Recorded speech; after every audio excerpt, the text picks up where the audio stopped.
Hey everyone, how it's going? So in this video, I'm going to show you how to zoom in Clipchamp. So without any further delay, let's get into the video. So I have already imported a video that we are going to use in this video. Now let's add the video to the timeline, and you can already start resizing the video with these 4 circles around the video scale. One of these 4 circles, and adjust the position as you want. Then you will have a zoom in on the video. But here we have one problem. This zoom in effect is on to the entire video. And if you want to add on a specific part for that first split, the part that you want to add zoom in for splitting the video, just press S or click on this icon. Now repeat the same process which I have told you earlier. Now let's play the video.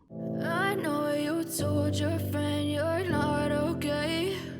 And tell me what's wrong and why you never said you felt that way. And guess you're trying to stay strong. That's how you can do zoom in Clipchamp. But I want to clear one thing. If you need the proper zoom in effect that most of the YouTubers use, then use CapCut because you can do keyframes in CapCut. I have added the video on how to zoom in CapCut PC. Go and watch, and please make sure you subscribe to the channel. Thanks for watching.